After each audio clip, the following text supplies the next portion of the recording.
I'm going to jump on the other side here because I know there's people who are probably thinking something very differently.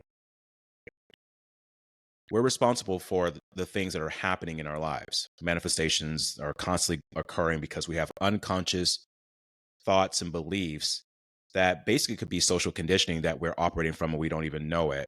And this is the whole idea of what you were saying, this identity crisis, that we have to be very clear and intentional about what we're wanting to do in our lives and what we're wanting to experience by understanding ourselves and getting out of this pocket of the box way of thinking.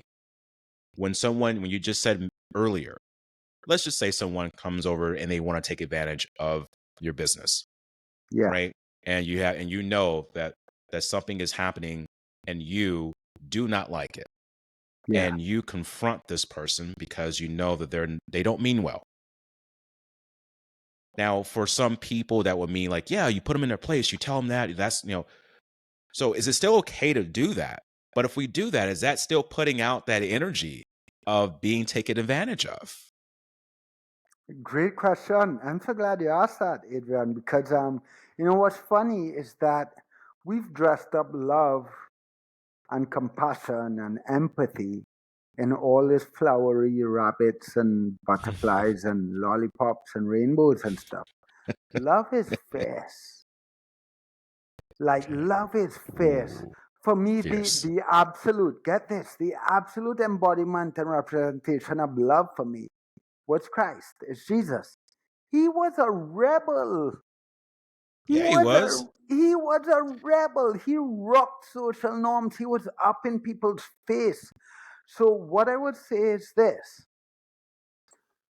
Remember, we are not our bodies, which means what we are, spirit walking around in human form with certain conditionings and experiences.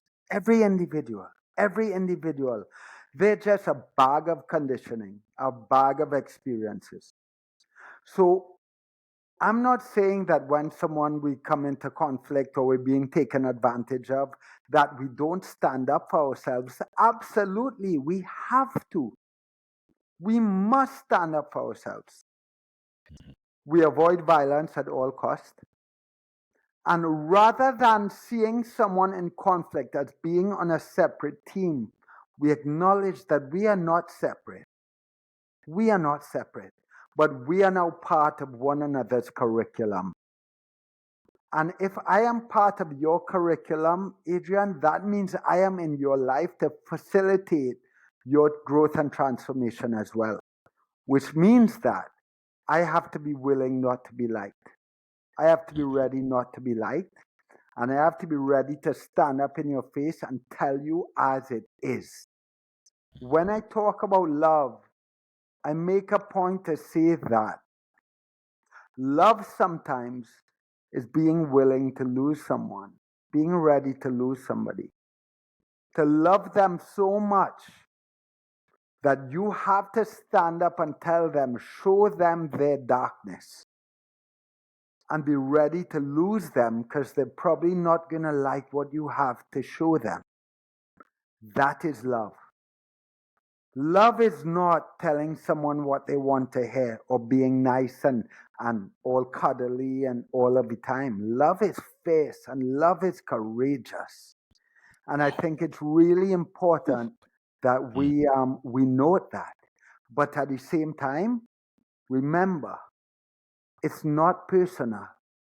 That individual that you are up against, that conflict, that experience, that's not really them. That's just their conditioning.